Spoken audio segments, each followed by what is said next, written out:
আসসালামু আলাইকুম আরহামতুল্লাহ। সম্মানিত কোয়েল পাখি খামারি ভাই বোন, যারা খাঁচায় কোয়েল পাখি পালন করেন, খাঁচায় কোয়েল পাখি পালন করলে একটা বিষয় সতর্ক থাকবেন বা খেয়াল রাখবেন, যাতে করে পাখিগুলা যেভাবে খাদ্য খাচ্ছে এই খাদ্যগুলা যেন সমস্ত খাদ্য কুড়িয়ে খেতে পারে।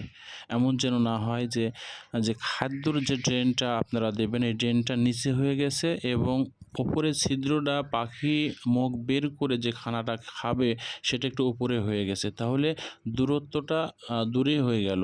যখন খাদ্যটা আপনি ভরে দিবেন তখন উপরের খাদ্যগুলো ওনারা খাবে, নিচের খাদ্যগুলো তারা খাইতে পারবে না। অর্থাৎ সেই খাদ্যটা যারা উচ্চতা থাকার কারণে সেই খাদ্যটা তারা কাছাকাছি পাবে না। বিধায় ওই খাদ্যটা কিন্তু মেইন খাদ্য।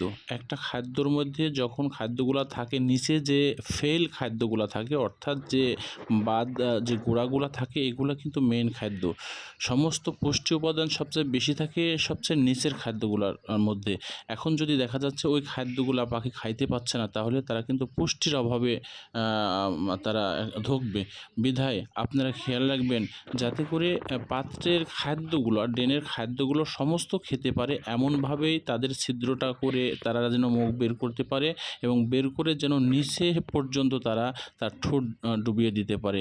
তার নিচ পর্যন্ত ড্রেনটা যেন এমন নিচে না হয় যাতে তারা যেন ওইখানে স্পর্শ না করতে পারে, এমনটা যেন না হয়। এমনভাবে ড্রেনটা করবেন যাতে করে তারা স্পর্শ করতে পারে, নিচের ফেল খাদ্যটা গোড়া খাদ্যটা সহ খাদ্য খেতে পারে এবং ড্রেনের সমস্ত খাদ্য খাওয়ার পরে আপনারা আবার খাদ্য দেবেন। এদিকে খেয়াল রাখবেন। আসসালামু আলাইকুম।